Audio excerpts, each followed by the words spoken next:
Kaixo, bideo honetan ikusiko ditugu xakera jolasteko eta xakea ikasteko online ditugun bi plataforma garrantzitsuenak. Hor pantailaren albo batean dituzu hauren logotipoak eta helbideak. Alde batetik lichess.org dugu eta bestetik chess.com. Lichess.org plataforma irekia da eta ez dago kuotarik, beraz, erabiltzaile guztiak dituzte bere eskura errekurtso berdinak. Chess.com bestalde, plataforma komertziala da, eta segun eta gure kuota zein den, baliabide gehiago edo gutxiago ditugu. Hau lan izan da, ni batez be Lichess plataforman zentratuko naiz. Arteko, chess.comera joango gara. Bertan badaudelako ere gauza interesgarriak. Chess.comen gaur bi atal hauetaz hitz egingo dizuet, jugar en linea eta jugar kontra bots. Komentatu, bai plataforma Lichessen eta bai chess.comen pertsonen eta boten kontra jokatzeaz gain, ditugularik eta pilo bat gure eskura eta egin alditugula bebai komunitateak, txapelketa jolastu, txapelketak sortu, lagun bat desafiatu. Gaur ikusiko dugu zelan plataforma bi hauetan jokatu aldugun eragilea edo usuarioa sortu gabe. Hori ere posible da.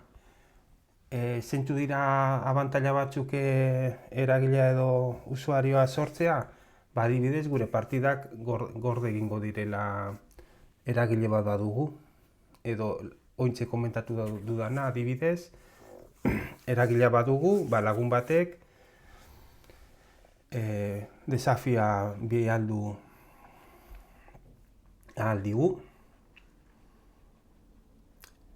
Horretaz gain ere, beste abantaila bada, eragilearekin jolasten dugunean, gure rankinga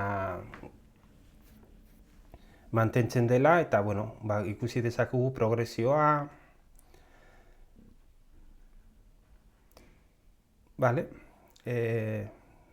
Beste desberdintasun bat. Chess.com ez dut euskeraz ikusi, beraz, ikusten duzuenez, erderaz dago. Lichess bestalde, guztiz ez euskeratua dago, gero ikusiko dugun ataltxo bat izan ezik, orduan. Imaginatu dezagun, nahi dugula jolastu pertsona baten kontra. Hor sakatuko nuke, jugar en linea, eta egin behar dudan lehenengo gauza da, partidaren ritmo aukeratu. Partida hauek erlojarekin jolasten dira, eta, xakean, segun eta partidaren ritmoa zein dan, izen desberdinak jasotzen ditu. Onlinean normalean, ez dira partida oso luzea jokatzen, orduan hemen agertzen zaizkizu, hiru modalitatez, bala, dala xake oso harina eta ez da bat ere gomendagarria ikasle txikientzat edo gaztetxoentzat. Maila minimo bat behar da ritmo honetan jolasteko. Blitza dira partidarinak, hau badaude ikasle batzuk gustatzen zaiela jokatzea, eta aukera hemen duzue. Baina nik eskatuko niek ikaslei partida gehienak gutxienez 10 minutu kinastea. Eta garrantzitsua da bebai gure ikasleak ikastea jokatzen apurtxo motel. Hemen ikusi dezakezue batzutan jartzen dituela bakarrik minutuak eta beste batzutan daudela bi zenbaki, ez ba? Zer esan nahi dute bi zenbaki horrek? Adibidez, 10 honek esan nahi du gure partida hasiko dugula 15 minutukin, eta jokaldi bat egiten dugun bakoitzean 10 segundu gehituko zaizkigula. Denbora aukeratuta gero, empezar partida sakatuko diot, eta hasian naiz partida jolasten. Aurkariaren erantzun behar dut, eta ikusten duzu, hemen zelan doan denbora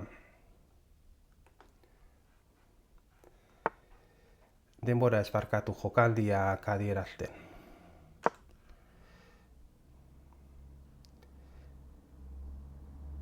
Partida bertan bera utziko dut, orduan partida amaitzen denean, partidaren emaitza agertzen da, eta aukerak ematen ditu, beste partida bat ritmo beran jokatzea, partida berrik ustea, edo jokalari berdinari rebantza eskatzea.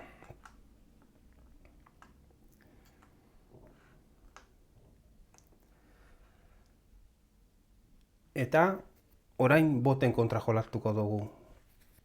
Hau, chess.comen asko gustatzen zaidan gauza bada, eta Lichessekin konparatuta askoz be opzio gehiago ditu, eta ikusgarriagoa, erakargarriagoa iruditzen zait. Orduan, hemen ditugu aurkari desberdinak. Ditugu apurtxo batzuk holan jente ezagunarekin egin dituzten, baina bueno. Principiante, intermedio eta avanzada danok ulertuko dugu, orduan, adibidez, principianten ditugu bot desberdinak. Hemen ikusten duzu zelan batzuk handatua dekien, ez ba? Horrek esan nahi du, ezin ditugula erabili. Hemen adibiden, principianten ditugu aurkari desberdinak, ez ba? Eta nola aukeratu aurkaria? Fijatzen bazarete, aurkari bate aukeratzen dudanean, zenbakitxo bat agertzen da hemen, eta bai hemen ere. Hori da, aurkariaren rankinga. Eta, bot ezberdinek, ranking desberdina dute. Gomendioa zein izaten da, hastea ranking baxua duen bot batekin, eta partida gehienak irabazten dizkigunean, ranking handiagoa duen beste bot bat aukeratzea. Hemen berdin, bot aukeratzen dut. Hemen ikusi aldugu zelan dauden 3 botoi. 3 botoi edo, hiru iruditxo, ez ba? Zein da ezberdintasuna? Nik zuria aukeratzen badut, partida pieza zurikin jokatuko dut, beltza aukeratzen badut, pieza beltzekin jolatuko dut, eta erdian sakatzen badut, sorteoa egingo du. Eta bebai dugu jokatzeko era. Desafio da, ez dugula jasoko inongo laguntzarik. Hau izan beharko litzateke, normalean jokatzen dugun era. Hamiltonen bestalde, pista batzuk jasotzaz aparte, dugu aukera jokaldiak atzera botatzeko. Hau interesgarri iruditzen zait, gure maila baino altuagoko bot batekin jolasten dugunean. Eta bueno, dago bai beste bat, personalizatu egin aldena. Gaur ez gara hor sartuko. Orduan, desafio da amistoso aukeratu, eta jugar sakatu, eta zuriekin tokatu zait. Ikusten duzuenez, partida hauek erlojo barik jokatzen dira. Eta bueno, bota, hor komentario batzuk egiten, partida bertan bera utziko dut, eta lehen gertatu den bezala, partidaren emaitza agertzen da, partida berri ikusi dezaket, rebantza eskatu edo nuevo bot jarrita, beste partida jokatu ahalko nuke. Vale, ba honekin chess.com plataformaan amaitu dugu eta Lichessera joango gara.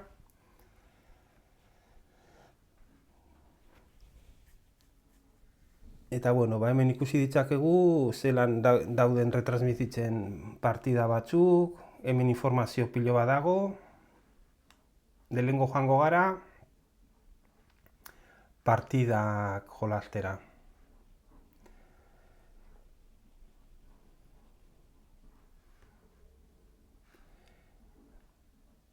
Vale, partida bat sortu baino, normalean sartzen gara hemen, parekatze azkarra, eta hemen dugu erritmo desberdinak, chess.comen genituen moduan. Gogoratu, 10-0 da, hasieran 10 minutu izango ditugula, eta ez dela jokaldiko denborarik gehituko, 0 dagoelako. 15 gehi 10, basiko garela 15 minutukin, eta gehituko zaizkigula 10 segundu jokaldi bat egiten dugun bakoitzean.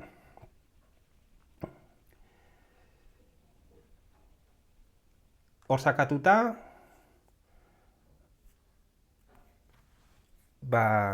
ikusi dezakezu zelan partida sortu den, egin digu aurkari bat jarri digu.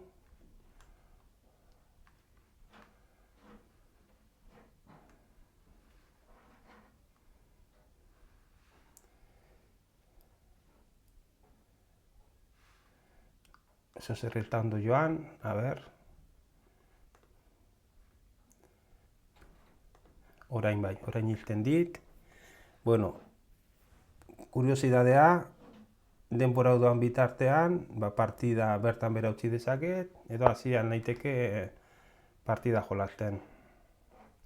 Berak bere minutu erdi du, erabakitzeko jolastu nahi duen edo ez. Orduan, horan hasiko ginateke partida jolasten, eta hemen ikusi dezakezue, hemen ere jokaldiak agertzen direla.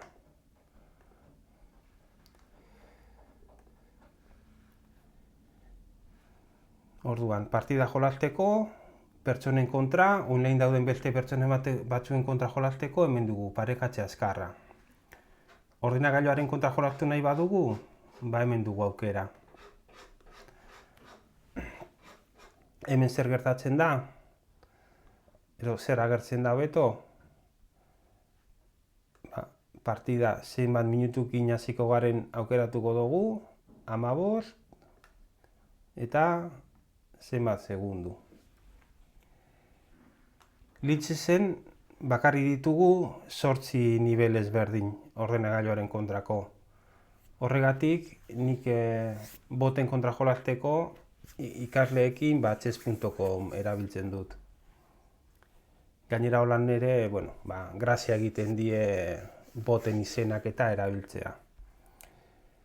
Ordenagailuaren indarra aukeratuta gero, bata izango da samurrena, beraz hemen hasi beharko ginateke nivel batzuenetik, eta ikusten dugunean nivel hori erreza dela guretzako, edo partida gehienak irabazten ditugula, joan algara igotzen. Eta lehen gertatu den gauza berdina. Hau beltzekin jolasteko, zurikin jolastu nahi badut, eta hau sortzea egin nahi badut. Eta, aztenaz, partida hasi da. Hemen doaz jokaldiak agertzen. Bertan bera utziko dut. Bale. Goazen hasierako pantailara. Hau izango zen, Lichessen online jokatzeko. Zer gehiago erakutsi nahi dizuet Lichessen? Ikasi atala. Hemen dugu alde batetik oinarrizko sakea, non ditugun ariketa pilo bat, sakean hasi diren pertsonen txat edo ikasleen txat. Hasiko da sake piezen mugimendu ekin eta baditugu ariketa oso simpleak. ikasi eta probatu. Hau asko erabili dugu klaseetan, eta hau da atal bat itzuli gabe dagoena beste hizkuntzetara. Erdera sartzen bazarete ere, ingelesez agertuko da. Eta bale, hemen ditugu hau. Alde batetik, xake mateak praktikatzeko, eta gero datoz taktikak. Taktika ezberdinak. Iltzatzeak edo klabada, hau dobletea edo eraso bikoitza, xake bikoitza edo jake doble, X izpien atakea, discovered attacks desertatze erasoak. Orduan, segun eta zer nahi duzun praktikatu, bertan sartu alzara, eta ariketa ezberdinak agertzen dira. Lehenengoa da erreza esan dezagun, eta doa maila zigotzen. Orduan, niri hau horregatik gustatzen zait asko. Hasten dalako ariketa errez batetik, gero eta zailago bateraz, ba? Eta hemen adibidez, eraso bikoitza denez, guk lortu behar dugu eraso bikoitz batekin, abantaila lortzea. Vale, hemen, kenduko dut, pantalla ez dadin pasatu automatikoki. Orduan, nik lortzen dudanean,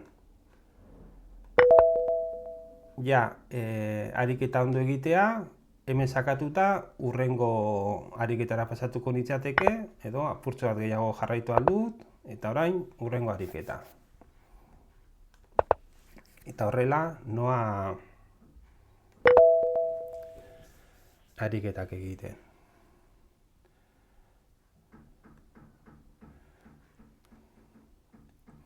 Bale, gauza zein da, atal honetan daudela ariketa batzuk eta beti direla berdinak.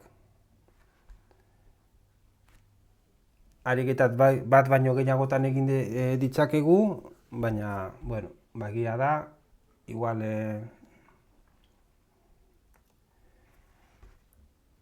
askotan egiten baduguz ariketa berdina, ariketa batzun erantzuna buruz jakingo dugula.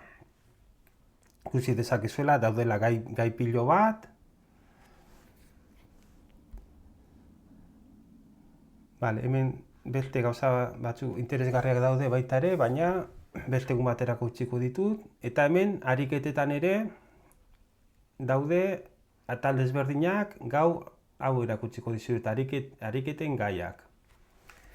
Hau bai dago itzulita, eta ikusi dezakegu, atal desberdinetan banatuta zelan ditugun ariketa pilo bat. Ariketa hauek online jokatzen diren partidetatik ataratzen dituzte, eta gauza da, ariketan maila ez dela batzutan prinzipianteentzat. Ez direlako izango, normalen izango direlako ariketak jokaldi batean baino gehiago. Gotan erantzuna eman behar zaiena. Baina, hemen nahi dizuet erakutsi hau, daudela matea jokaldi batean eta bitan, oso interesgarria iruditzen zait hau, eta gure ikasleak jokaldia mate batean asko praktikatu dituzte, eta hasi dira baita ere xake mateak bitan praktikatzen. Orduan,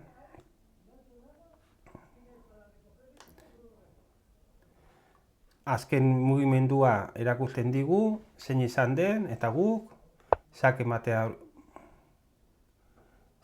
aurkitu behar dugu.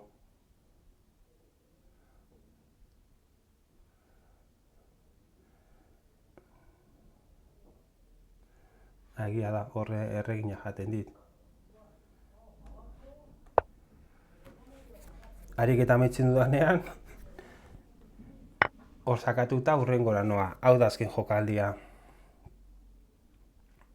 Bale, imaginatu, enazela kapasa ikusteko zein den jokaldia. Pista bat eskatu aldiot. Eta pista horrekin zer gertatzen da? Adierazten didala zein den mugitu behar dudan pieza. Dale, orduan, erreginak nun emango du sakemate.